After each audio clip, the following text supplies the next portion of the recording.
Agartala Assam rifles গ্রাউন্ডে যথাযোগ্য মর্যাদায় উদযাপিত হলো ৮০তম স্বাধীনতা দিবস।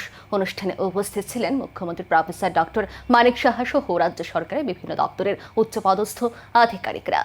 গোটা রাজ্য জুড়ে যথাযোগ্য মর্যাদায় বিভিন্ন কর্মসূচি বাস্তবায়নের মধ্য দিয়ে ৮০তম স্বাধীনতা দিবস উদযাপিত হচ্ছে।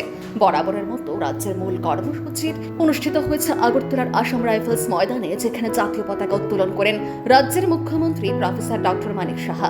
এই আয়োজনে মুখ্যমন্ত্রী ছাড়াও বিভিন্ন স্তরের উচ্চপদস্থ প্রশাসনিক আধিকারিক, জনপ্রতিনিধি এবং সমাজের বিভিন্ন স্তরের প্রতিনিধিরা উপস্থিত ছিলেন। বরাবরের মতো আসাম রাইফেল ময়দানে জাতীয় পতাকা উত্তোলন, কুচকাওয়াজ সহ বিভিন্ন কর্মসূচি উপস্থিত সকলকে দারুণভাবে আলোকিত করে। কুচকাওয়াজে পুলিশ বাহিনীর বিভিন্ন ইউনিটের পাশাপাশি বিভিন্ন শিক্ষা প্রতিষ্ঠানের NCC, scout guard, civil defence এবং আপদা মিত্রের প্রতিনিধিরা অংশগ্রহণ করেন। সুসজ্জিত ও সুশৃঙ্খল কুচকাওয়াজ উপস্থিত দর্শকদের মধ্যে বিশেষ উৎসাহ সৃষ্টি করে। সুসজ্জিত গাড়িতে করে প্যারেডের অভিবাদন গ্রহণ করেন রাজ্যের মুখ্যমন্ত্রী প্রফেসর ডক্টর মানিক সাহা।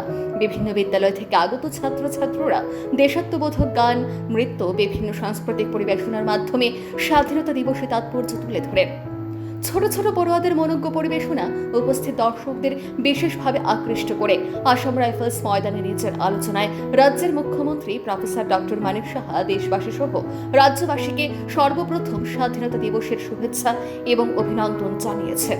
গোটা দেশের সার্বিক বিষয় নিয়ে বলতে গিয়ে নিজের আলোচনায় মুখ্যমন্ত্রী উল্লেখ করেন, এ সময়ের মধ্যে গোটা দেশ প্রকৃত স্বাধীনতার স্বাদ আস্বাদন করছে। স্বাধীনতার পর বর্তমান দেশের প্রধানমন্ত্রী নরেন্দ্র মোদীর নেতৃত্বে গোটা পৃথিবীতে ভারত নতুনভাবে নিজেকে জাহির করছে বলেও রাজ্যের মুখ্যমন্ত্রী দাবি করেন। পাশাপাশি তিনি দাবি করেন, নরেন্দ্র মোদী বিভিন্ন কার্যকলাপের জন্য ত্রিপুরাকে যেমন অভিনন্দিত করেছেন, ঠিক একই রকম ভাবে পঞ্চায়েতি রাজ ব্যবস্থা সহ একাধিক ক্ষেত্রে ত্রিপুরার পুরস্কার প্রাপ্তি গোটা দেশের মধ্যে রাজ্যের নামকে সুউজ্জ্বল করছে। মুখ্যমন্ত্রী বিগত ৮ বছরে রাজ্যের উন্নয়নের জন্য বিভিন্ন প্রকল্প এবং উদ্যোগগুলি তুলে ধরেন।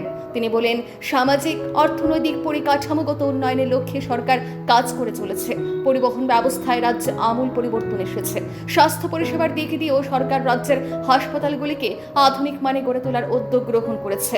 তিনি বলেন, স্বাস্থ্য পরিষেবা মানোন্নয়নের লক্ষ্যে আগরতলায় সিটি হসপিটাল এবং নিউ ক্যাপিটাল কমপ্লেক্সের সরকারি চক্ষু হাসপাতালের ব্যবস্থা করা হয়। রাজ্যের যুবকদের নিয়োগের ক্ষেত্রে সরকার বিশেষ পরিকল্পনা গ্রহণ করেছে। তিনি বলেন, বিগত 40 বছরে রাজ্যে যা সম্ভব হয়নি তা গত 8 বছরে তা করিয়ে দেখিয়েছে এই সরকার। ক্রীড়া ক্ষেত্রেও রাজ্য বিশ্বে নিজের নাম তুলে ধরতে সক্ষম হয়েছে। এই প্রসঙ্গে তিনি কমনওয়েলথ গেমসে অস্মিতাদের স্বর্ণ পদক জেতার বিষয়টি সামনে আনেন। তিনি বলেন, রাজ্যের গর্ব সোনার মেয়ে অস্মিতা দে কমনওয়েলথ গেমসে স্বর্ণ পদক লাভ করে শুধু রাজ্যবাসীকে না, সারা দেশকে গৌরবান্বিত করেছে। ক্রীড়া ক্ষেত্রে সম্ভাবনাময় প্রতিযোগীদের উঠিয়ে আনার লক্ষ্যে সরকার কাজ করছে বলে তিনি দাবি করেন। প্রধানমন্ত্রী গ্রাম সড়ক যোজনার আওতায় কোয়ালিটি কন্ট্রোল মেকানিজম ক্যাটাগরিতে অসামান্য সাফল্যের জন্য ত্রিপুরা দেশের মধ্যে তৃতীয় স্থান অর্জন করেছে। রাজ্যের সড়ক পরিবহন ব্যবস্থাকে আরও উন্নত করার লক্ষ্যে আগরতলা চুরাইবাড়ি এবং আগরতলা উদয়পুর জাতীয় সড়ককে 4 লেনে উন্নীত করার প্রস্তুতিমূলক কাজ এগিয়ে চলছে। PMGSY কর্মসূচি আওতার বাইরে থাকা জনবসতিগুলোর সঙ্গে যোগাযোগ স্থাপনের লক্ষ্যে মুখ্যমন্ত্রী গ্রাম সম্পর্ক যোজনা চালু করা হয়েছে। আমার সরকার কর্মসূচি গ্রামীণ এলাকার মানুষ ও সরকারি আধিকারিকদের মধ্যে সরাসরি যোগাযোগের সেতু বন্ধন হিসাবে কাজ করছে। গত কয়েক বছর এই কর্মসূচির মাধ্যমে 2,80,000-এরও বেশি অভিযোগের নিষ্পত্তি করা হয়েছে।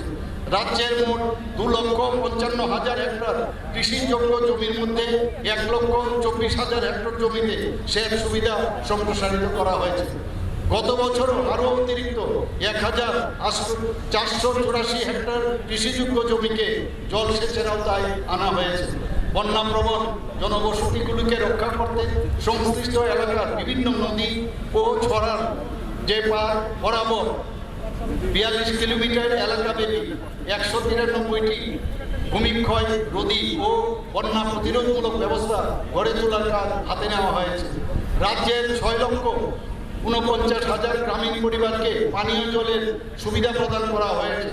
ধানের ন্যায্য মূল্য নিশ্চিত করতে রাজ্য সরকার গত বছর কৃষকদের কাছ থেকে প্রায় 52,238 মেট্রিক টন ধান ক্রয় করেছে। ক্রীড়া ক্ষেত্র থেকে শুরু করে সামাজিক সকল ক্ষেত্রে ত্রিপুরা রাজ্য তথা গোটা দেশ দারুণভাবে এগিয়ে চলছে এই দাবি জোরালোভাবে নিজের আলোচনার মধ্যে উত্থাপন করেন রাজ্যের মুখ্যমন্ত্রী professor doctor Manik Saha. Bureau report, news vigilante.